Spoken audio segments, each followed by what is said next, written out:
Welcome, Middlers, to the Medium in the Middle podcast. My name is Stephanie, and I take you on a journey of self-discovery and spiritual exploration. I am a Reiki master teacher, a spiritual and business mentor, and of course, a psychic medium. And I am here to share my story and help you tap into your extraordinary abilities. Join me every Wednesday as we dive into the realms of intuition, energy healing, and all things mystical.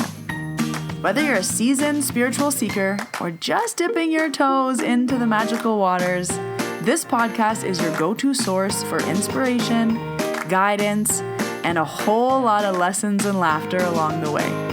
Let's get started. Hello, Middlers. Welcome to episode 259. My name is Stephanie. I am the medium in the middle. Welcome back. Today we are talking all things mediumship. I haven't done a Q&A in a while, and I put up a mediumship question box on Instagram. So today I'm going to be answering your questions about mediumship. If you are not already, please follow me on Instagram at Medium in the Middle. I post lots of helpful tips over there and good reminders if you like Reiki, intuition, mediumship. I'm also working on my TikTok, so at Medium in the Middle over there as well. I will leave all the links you need down below in the show notes. So today I'm answering your questions about mediumship and what you would like to know about it. So we're going to kind of pull a few different questions all over the map. If you are a developing medium and you are looking for a practice circle, I host practice circles every month. And the next one is this Thursday, March 27th at 6 p.m. Mountain Standard Time. No experience is necessary. It can be your first time. We are just practicing. I cannot stress this enough. You can come and just try your best. It's okay if not much happens. That's the whole point of practicing, and we're going to talk a lot about practicing today. So let's jump into our first question. So I want to start off with a really great question that I get asked a lot, and this question was worded in this way. Am I and why am I gifted? So I get asked some sort of this question. Sometimes it's, do I believe everyone is a medium? Or I hear people say like, oh, everyone's a medium these days, or everyone says they're a medium. Does that bother you? And to me, my answer is always, no, that doesn't bother me. And yes, I do believe everybody is a medium. The same way that you could say everyone is a singer. I think the common misconception is if you say you're a medium, that means you offer mediumship readings. That means your full-time job is being a medium. That means you make money on mediumship readings. And I believe you can be a medium without charging money. I believe you can be a medium without doing readings. But I definitely think there are different levels of mediumship. Do I think maybe you can just connect with your past loved ones? Yes. Do I believe that maybe you can just connect with, your family who is in spirit? Also, yes. Again, there's going to be the casual singers. There's going to be the singers who just sing in the shower. And then there's going to be the Beyoncés and Taylor Swifts. Are we all Beyonce and Taylor Swift singers? No. Will most people get to that level? Absolutely not. No, most people won't. But I do believe people can still sing even if they're not good or even if they're not professional. So I use the analogy as well about ice skating. Can anyone put on skates? Yes. Are some people good at skating? Are some people bad at skating? Yes. And also, do some people go to the Olympics for skating? Yes. Do I believe we're all Olympians? No. Do I believe everyone could put on skates and skate and sing? Yes. So to answer your question, I believe that everyone has varying degrees of talent. I hate to call it a gift. I don't know why that just makes it feel icky to me. I want to say like talent or ability. And I also believe that everyone develops it in a different way. Everyone uses it in a different way. And actually, I should say everyone chooses to use it in a different way. So again, I always use this example, but if you had your kid in, let's pick something that a lot of kids do, hockey. Are all hockey kids going to the NHL? No. How often do you take your kids to hockey? How often do you take them to practice? How often do you take them to games? How often do you take them to tournaments? How long have they been playing hockey? Since they were 7 and now they're 14? Like, that's the amount of dedication and practice and work mediumship needs if you want to become better at it. The same way your kids are practicing a sport, if you want to become better at mediumship or intuition, you have to invest time and energy into it. Yes, the people who are going to the Olympics are going to the Olympics. And they have that talent and dedication. But even if you're not going to the Olympics, you can still get good at skating, at singing with practice. What I do think is special and unique to each person is when these abilities kind of show up, when they develop, when they get stronger. I think it's very, very interesting to see what happens in your life and when things start to peak for you, especially with intuition. I find we don't give enough credit to ourselves. We're always second guessing the amount of times. If I had $1 for every time I heard, but what if I'm making that up? And it's just like, who put this doubt in our minds? And it's so sad that we have to overcome this doubt. So, yeah, I would say everyone has the ability. If you're interested, please, follow your intuition, follow your heart, follow what you think you should be doing. Because could we all make it to the Olympics? No, but we all can get better. We all can improve. It's a skill that you can get better at. I could get better at skating if I practiced 1 hour a day, if I went and got a coach, if I went and joined a team, if I went and joined, a weekly whatever. So there's a lot of ways that you can become better in your talents. So a lot of these questions are going to have a very similar answer, which is practice, practice, and practice.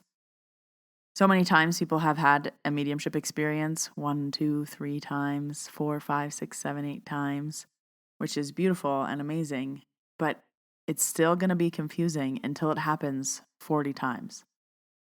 So I encourage you to set a goal. Get a book from the dollar store, and in that book, I want you to write, time number 1, this happened. I was home alone and the lights flickered. Number 2, I was with my friend and I heard the name Bob. Number 3, I had a dream about Bob again. Weird. Number 4, the lights flickered and I thought it was Bob. Number 5, the lights flickered and I don't know what happened. And I don't know what it means. And I want you to write it down with a number until you get to 50. And when you get to 50, I promise you it'll be a lot easier to understand because right now you're probably working with 2 or 3 examples. The next question is, how do you learn to connect and understand messages? Practice. So you want to start to see patterns. You want to start to see what happens for you often. You want to start to see when things are happening. For example, does it always happen right before sleep? Does it always happen in your dreams? Does it always happen on the car on your way home from work? When are the things happening? How often?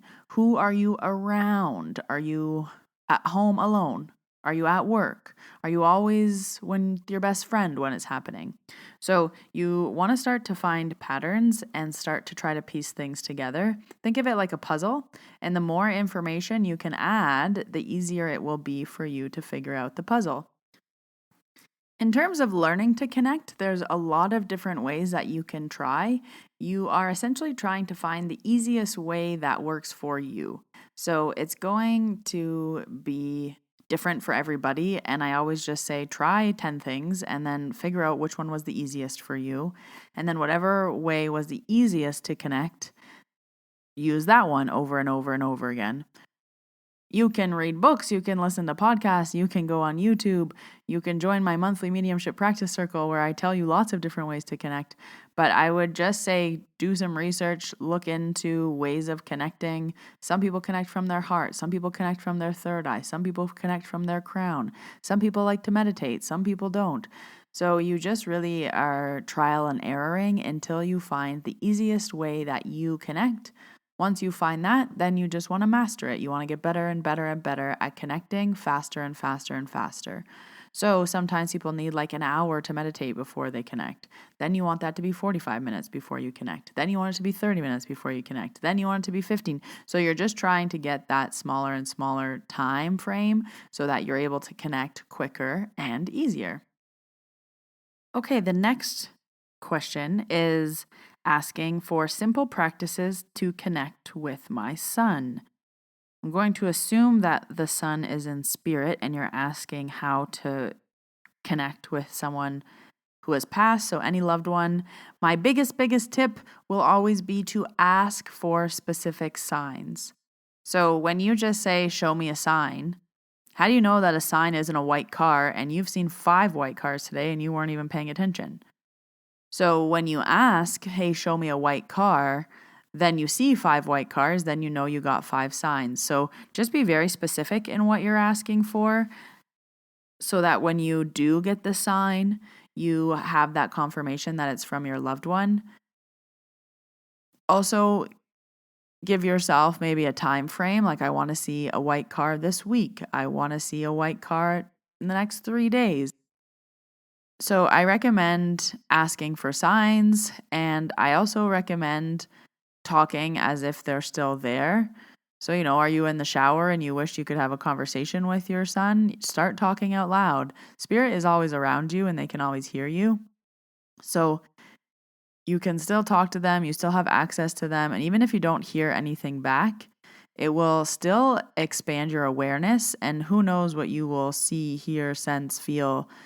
It might start to expand those things for you, which is when I would recommend you go to the dollar store and you get a booklet and you write down 1 to 50 and you start writing down every single sign that you get. I recommend a physical notebook, but you could also use your phone if you wanted to. But the notebook will probably help you remember. Keep it on your kitchen counter. Keep it on your kitchen table. Keep it on your desk. Keep it in the bathroom. Keep it wherever you are normally getting your intuitive hits. Keep it beside your bed and write it down, because then it'll also be evidence right in front of you. So you could also write things down like, I want to see a red bird from my son this week. And then when you see the red bird, you can go back and be like, oh yeah, I wrote that down on Tuesday asking for that sign, and then I got it. So last week I told you guys that my mentorship was opening for the spring, Mentees in the middle. It's my one-on-one mentorship program where we work together on developing your mediumship abilities, developing your Reiki abilities, developing your intuition, or starting and growing a small business. Those are kind of my wheelhouse things that I love to work with people on. The program launched last week, and there are only 4 spots left. So if you are looking for a mentor, if you want some help, we meet every other week. And we have 45-minute calls where it will be me asking you all these questions in person, and it will be me asking you to pay attention to things like this so that we can figure out what your signs are. So I love the quote that says, mentorship is like the cheat sheet to success. I believe that wholeheartedly because I am always saying, this took me 1.5 years to learn. This took me 2 years to realize. This took me 1 year to figure out. And that's mentorship in a nutshell. I don't want it to take you 2 years. I don't want it to take you 3 years. I don't want it to take you 5 years, 1 year, 6 months. I want you to have a lot of aha moments in 3 months so that mentorship can save you time, money, frustrations, going in circles, not knowing what to do next, wasting your time, wasting your money. So if you're looking for help, if you're feeling stuck, I have 4 spots left. I will leave everything you need down below in the show notes so that you can get all the information into that program.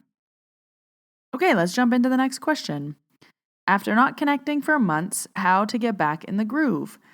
So I recommend that you find some type of schedule. So you maybe want to try practicing Monday, Wednesday, Friday, or maybe your goal is 2 times a week, or you want to go back and remember what were the easiest and fastest ways for you to connect. So for example, for me, it's very easy for me to connect if I'm vacuuming. So if I am trying to practice connecting again, I pick up the vacuum. And yeah, maybe I don't get anything today or tomorrow or Wednesday, but maybe Thursday when I'm vacuuming, it all starts to come back to me. So start doing the things that made it very easy for you to connect before, and then see if those things work again, or set goals for yourself of how much you want to practice or when. I do like 2 times a week, But sometimes that goal will be pushed and pushed and pushed. Oh, 2 times next week. Oh, 2 times. But if you say, no, I'm going to practice on Wednesday and Friday, by Wednesday at midnight, you better have practiced. So I find if you give yourself more specific goals, it makes it easier for you to actually get back into the swing of things. I like this next question. If you dream of a past loved one, is there always a message or just a visit? I believe that sometimes it can just be a visit. It could just be a hi, hello. It could just be a checking in, letting you know that they're around. And then sometimes it can be a message for sure, but the message might just be a visitation. It might just be, hey, so and so is around. Hey, you're dreaming about them. Hey, they're with you right now. Hey, they see you bought the new house. So I don't think there always has to be a message. I think that a dream is a visitation and you should take it as your loved one coming to visit you in spirit. Please don't second guess those dream visits. That's a very, very simple way for spirit to come say hello. Ooh, another good question. How do you keep your energy strong and healthy while doing any kind of psychic or energy work? Great question. I have a lot of non negotiables to maintain my energy. I work a lot. I work 6 days a week. I see clients all those 6 days a week. And yes, part of me working that much is maintaining my energy. All energy workers will do some sort of ritual that works for them. For me, I have to, number one, get enough sleep. So I always have to get 8, 9, 10 hours of sleep, completely non-negotiable if it's a work night, and it's always a work night. So I have to always get enough sleep. Number two is I go to the gym 5 days a week. I find I have to keep myself physically active, physically healthy. I have to move my body, and I also have to allow myself to shut off my brain. So the gym is my 1 hour a day where my brain is completely off and I'm just listening to what someone else is telling me to do. I do classes so I don't have to think when I'm there. Number three is food. I always have to be well fed. I always have food prepped. I have healthy food ready to go. Again, when I'm working all day, the last thing I want to do is cook dinner at the end of the day or, when it's lunchtime and I don't have anything ready. So I have to make sure that I always have a fridge full of cooked, healthy, delicious, nutritious food ready to go. So I always just have some carb, some meat, and some veg always ready in the fridge. And then the last thing is water. No, I have two more things. Water. I drink a lot of water, about 2 to 3 liters a day. I do a lot of energy work, so you will need a lot of water. And then the last thing is I ground often. So I ground and clear my energy a lot. I get outside. I have a dog, so I have to walk my dog every day. I find that's very, very helpful.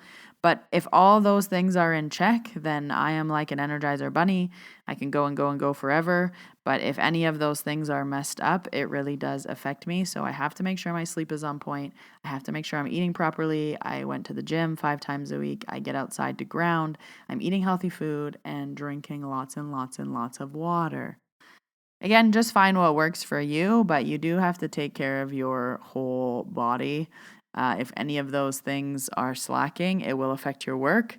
That's why it is very common in the spiritual realm that people cancel often. Like, oh, I had a bad sleep, I have to cancel. They can't work at 100% if some of those things are affected. And of course, everyone only wants to offer you 100% during a session.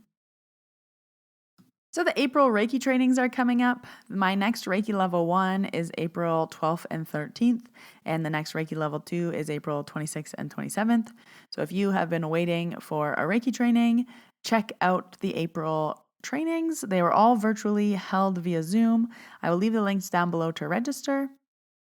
And all course information and course outlines are also on my website.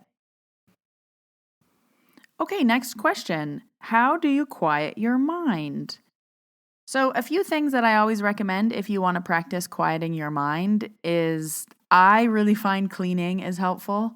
It's kind of like a mindless task. So I will save the dishes till the end of the day. And then when I'm doing the dishes, I try to quiet my mind. Like I mentioned earlier, I find vacuuming is a really good way to quiet the mind. I also take my dog for walks with no distractions. So that means I often am walking him alone. I'm not on the phone. I don't have headphones. I'm not listening to a podcast. I'm not listening to music. I'm not talking on the phone. I am walking my dog and staring at the mountains, staring at the trees, walking slowly, standing at a stop sign for a few minutes just because I don't know which way I want to go. So I find my dog is very helpful and nature is very helpful. Maybe you want to go for a bike ride. I also find the gym is very helpful to quiet the mind. So you really want to practice your on and off because you will need a quiet mind for everything spiritual. No matter what practice you're doing, mediumship, psychic, Reiki, you need a quiet mind. You can't be thinking of your grocery list and picking up the kids and you got to take the laundry out. And did you remember to feed the dog? And actually, you need to buy dog food. And no. You have to have a nothing brain, which does take practice. But I find once you get it, you get it. So again, just find what works for you. For me, it's cleaning. So if I ever need time, I just scrub the tub. I take 20 minutes and clean the bathroom. And I find it's a very easy way to quiet the mind. So get cleaning and see if it works for you. Ooh, this is a good question. How to connect with someone who has passed versus a spirit guide. So I see this a lot in my mentorship. People will be telling me about things and I was like, ooh, that sounds like a guide. Or, ooh, that sounds like spirit.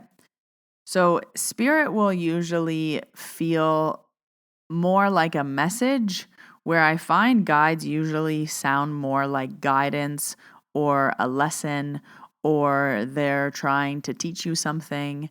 So sometimes you'll have your guides show up, but they might seem like a collective. They might not seem like a soul. Sometimes they seem almost like higher or lighter, almost like you can't put your finger on it. You're like, I don't know who told me this. I just feel like. So I find guides are much more, I think of them like a teacher, where spirit is more like a telephone. So if the information feels more like it's coming from a teacher, that's probably your guides. But if the information comes like it's coming from a telephone, someone told you this, someone is talking to you on the other side of the telephone, then it would be more spirit. Again, in your book that you all just bought from the dollar store, I would maybe write 2 sections of 50. And in the first section be for when it's mediumship, you know that grandpa told you this. And the other section be like, I'm not sure, but I heard that I needed to work on patience, or I'm being tested in patience, or I heard that it was a lesson on this. Ooh, this is a good question. What blocks your connection to spirit? Now, I don't believe in the big bad B word of blocked, but I do think things can make it harder. Like I just mentioned, if you didn't have a good sleep and you're not well rested, if you aren't feeling your best, so if you're sick in any way, I find that makes it harder, especially if you're congested, that can make it harder. If you're very stressed in your life, do you have a lot going on right now? Think of it like if you already have a lot on your plate, spirit's not going to add more to your plate. So if you have a lot going on, if you're busy, if you're stressed, if your world is chaos right now, spirit will probably be quiet. There's no time or energy to go to them, and they're for your highest good. So they always want to make sure that they're actually helping you. I would also say, like, if you get in your own way. So sometimes people ask for like a signy or sign. I once had a mentee and she was trying to connect with her mother and she was listing me all these signs and she was like, yeah, and I didn't believe this one, so I asked for another one. And I didn't believe this one, so I asked for another one. And I didn't believe this one, so I asked for another one. And she literally told me about 7 signs. And I was sitting there shaking my head at her and I was like, okay, your mom is doing an amazing job because she sent you 7 signs. I was like, I hope you know this like is very rare and it's not going to happen again. If you don't believe these 7 signs, you're not going to get 7 signs every single time when you only should be getting 1 or when 1 should be enough. So I would say if you are like constantly self-doubt, and you don't believe anything that you're getting, that can be a huge block because then you're not seeing things. Again, if you're asking for a sign and you don't know that signs are a white car, you could be seeing 15 white cars a day and not notice like you're getting screamed at. So that's what I would say would be things that make it harder. Well, thank you for these mediumship questions. That was fun. I haven't done a Q&A in a while, so it's always interesting to poll the audience, see what you guys are interested in, see what you want to hear about, what you want me to talk more about. And I take these ideas and I keep them for future episodes or episodes like this where I answer questions directly from you. So if you haven't already, follow me on Instagram at Medium in the Middle and check out my stories. I will be posting more question boxes that you can submit your questions. You can also email me on my website. If you're interested in signing up for the Mediumship Practice Circle, that's happening tomorrow. I will leave those links down below for you in the show notes. Everything is also on my website, themediuminthemiddle.com. The April Reiki trainings will be down below, as well as mentorship for spring. We start mid-April and we work together through to July. There's only 4 spots left. They will be filled soon, so if you're interested, check that out. But until next Wednesday, Middlers, when I see you in your ears, I hope you have a wonderful week. Bye!